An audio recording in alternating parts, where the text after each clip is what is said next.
परसपुर में वो प्रकाश सिंह जी जो यहाँ सभासद का चुनाव लड़े थे समाजवादी पार्टी के टिकट पर, उनकी कल दिन दहाड़े हत्या की।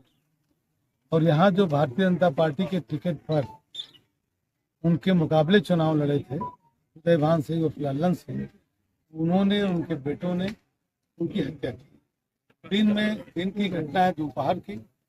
और हत्या के बाद, हत्या के समय इनके दोनों हाथ काट दिए गए, दोनों पांव काट दिए गए, उनकी जीभ काट दी गई। बड़ी ही नृशंस तरीके से हत्या हुई है। ये जानकारी मैं स्वस्थ था, मुझे दिल्ली में मिली, कल वहाँ से भाग के आया और इनके पोस्टमार्टम की व्यवस्था की गई। रात में पोस्टमार्टम हुआ है, बॉडी अभी उनके घर पे रखी है। मैंने सूचना अपने राष्ट्रीय अध्यक्ष माननीय अखिलेश यादव जी को दी। उनके निर्देश पर पूरा जिले का समाजवादी पार्टी का प्रतिनिधिमंडल यहाँ आया है और हम लोग यहाँ हैं। और जिस तरह से ये घटना हुई है, ये कर्णगंज विधानसभा क्षेत्र में राजनीति में इस तरह की घटनाएं कभी नहीं हुई। और जो सत्ता के संरक्षण में ये एक बहुत ही गलत घटना हुई है। और इसके ये कहने मुझे जरा सा भी संकोच नहीं है, इसमें सत्ता का संरक्षण स्पष्ट रूप से दिखाई पड़ता। पुलिस का क्या रोल है इसमें? नहीं, पहले सुन लीजिए, मैं आप अपनी बात कहूँगा ना। जिस मृतक की हत्या हुई है, इनकी बेटियों के साथ 6 महीना पहले जो हत्यारा है उसके बेटों ने की छेड़खानी की थी, उनके साथ अभद्र व्यवहार किया था, उनके खिलाफ FIR लिखी थी, पास्को एक्ट कायम किया गया। सत्ता के ही दबाव में पास्को एक्ट खत्म कर दिया। उस छोटी घटना को दबाया गया। उसके बाद इनके बेटों को उसने बेसर में मारा, इनके बेटों को उसे जरौली में मारा। पुलिस ने कोई घटना नहीं की, कोई भी कार्रवाई नहीं की। बच्चियों ने जब शिकायत की तो पुलिस इनके घर पे चढ़ गई कि आपने कैसे शिकायत कर दी, अगर दोबारा शिकायत हुई तो आपको आपके माँ को सबको उठा के बंद कर दिया जाएगा। उसी का दुष्परिणाम है, उसका मन बढ़ गया और आज की तारीख में ये घटना यहाँ हुई है। हम लोग ये राजनीति में हम लोग हैं, लेकिन राजनीति में इस तरह की घटनाएं कभी हत्या लेने की, जान लेने की बात नहीं थी। चुनाव हुआ करता, हार जीत लगी रहती है, उसको उस स्पिरिट में लेना चाहिए था। लेकिन जब सत्ता गलत लोगों को प्रश्रय देगी, गलत लोगों को आगे बढ़ाएगी, तो उसका वही दुष्परिणाम है जो ओम प्रकाश की हत्या। आज हम सब लोग यहाँ आए हैं, समाजवादी पार्टी की पूरी संवेदनाएं, हमारे राष्ट्रीय अध्यक्ष की पूरी संवेदनाएं इस परिवार के साथ है। हम लोग हैं, परिवार जो निर्णय लेगा हमने परिवार पर ही छोड़ दिया है। परिवार का कहना है कि हम बिना उनकी गिरफ्तारी के कोई हम दाखिल नहीं करेंगे। परिवार जो निर्णय लेगा, समाजवादी पार्टी उस निर्णय के साथ। इस तरह के दबंग यहाँ पे फल फूल रहे हैं, लगातार अपराध कर रहे हैं, पुलिस क्यों नहीं था अभी तो कोई कार्रवाई की? तो पुलिस क्यों करेगी? पुलिस तो किसी के गुलाम है। किसके? पुलिस तो सीधे सीधे सत्ता के गुलाम है। सत्ता के लोगों की साइड में पुलिस चलती है। ये सो अपने मन से कोई निर्णय लेने पाता है? हर 3 महीने बाद ये सो बदला जाता है, हर 2 महीने बाद ये सो बदला जाता है। मन का काम करेगा सो रहेगा, नहीं कहेगा नहीं रहेगा।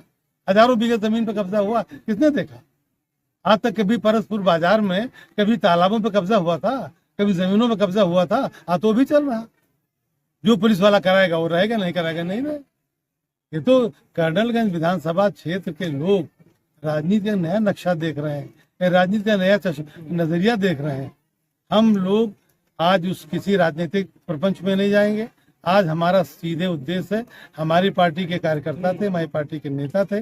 ओम प्रकाश सिंह जी भले और शरीफ आदमी थे, इनकी हत्या हुई है। इनकी दोनों बेटियां, मतलब बेटी आ रही थी, बेटी के सामने बाप को मारा गया। उसके स्कूल की ड्रेस पे बाप के खून की छींटे हैं, उसकी टाई पे बाप के खून की छींटे हैं। बच्चा कह रहा है कि हम जब तक लाश नहीं उठने देंगे, जब तक हमारे बाप की हत्या का बदला नहीं लिया जाए। 18 घंटे बीत गए, अभी तक पुलिस ने कोई कार्रवाई नहीं की। अभी एडिशनल SP आए थे, CO आए थे, SO आए थे। हम लोगों ने कहा कि भाई हम लोग इस परिवार के साथ हैं। परिवार जो निर्णय लेगा, परिवार दाखिला कहेगा, हम लोग दाखिला में साथ चलेंगे। परिवार नहीं कहेगा दाखिला होगी बिना गिरफ्तारी के, हम लोग उनके साथ हैं। लेकिन एक चीज जरूर है, अगर इनको न्याय नहीं मिलता है तो वो तो निर्णय परिवार का है, उनके क्रिमिनेशन के बारे में, उसमें हम लोग कोई दखल नहीं देंगे। लेकिन पॉलिटिकली मैं आपसे कहना चाहता हूं कि अगर इस परिवार को न्याय नहीं मिला तो समाजवादी पार्टी की तरफ से थाने का घेराव होगा, समाजवादी पार्टी की तरफ से धरना प्रदर्शन और आंदोलन। परिवार की क्या मांग है? परिवार की एक केवल मांग है और कोई मांग नहीं है कि न्याय मिलना चाहिए। जब तक दोषी, चूंकि डे लाइट मर्डर है, आदमी देखा किसने मारा, 3 उनके बच्चे थे, वो खुद उदयवान उर्फ लल्लन सिंह थे। और मैं आपको बताऊं 2005 में वो गैंगस्टर लग चुका, सब कुछ सारी कर, लेकिन उसके बाद भी कोई कार्रवाई पुलिस नहीं कर रही। मुख्यमंत्री योगी आदित्यनाथ ने कहा है कि ऐसे अपराधियों के घर बुलडोजर चलना चाहिए। अगर मुख्यमंत्री जी की बात ये लोग मानते हैं, योगी आदित्यनाथ जी की बात पर ये पुलिस यहाँ के काम करती है, तो उन्होंने तो ये भी कहा है बेटी बचाओ बेटी पढ़ाओ, तो बेटी तो पढ़ने ही नहीं पा रही 6 महीने से, बेटी पढ़ने नहीं जाने पा रही। उसने कल चीख चीख के आप लोगों के चैनल पे कहा कि मैं जाती थी पढ़ने, मुझे छेड़ा जाता था। तो उनकी बात, पुलिस, ये पुलिसिया राज है। इस भारतीय जनता पार्टी की वर्तमान सरकार इसी मामले में पूरी तरह से फेल है कि यहाँ पुलिस का शासन है, पुलिस अपने ढंग से तय कर। इसका अगर समाजवादी पार्टी का कोई आज होता, उसके घर पे बुलडोजर चल गया, क्योंकि अपराधी भारतीय जनता पार्टी का है, भारतीय जनता पार्टी के नेताओं का संरक्षण है। और यहाँ की दुर्भाग्य तो मैं देख रहा हूँ कि अमर उजाला छोड़ के सारी मीडिया चुप, 2-2 लाइनें की खबरें दी गई, इतनी बड़ी दुर्घटना घटना पर 2-2 लाइनें की दी गई। मंत्री जी रोकेंगे, हम कल भी थे और खबरें हम लोग चलाए और जबरदस्त चलाए और आज फिर मौजूद है आपके सामने। ये चलाने की बात, मैं लिखने की बात कर रहा हूँ, शायद मैं सुना नहीं। जी जी, प्रिंट मीडिया की मैं बात कर रहा हूँ जी, आप लोगों का तो चल रहा है जी। प्रिंट मीडिया में कहीं भी अमर उजाला के अलावा कुछ नहीं।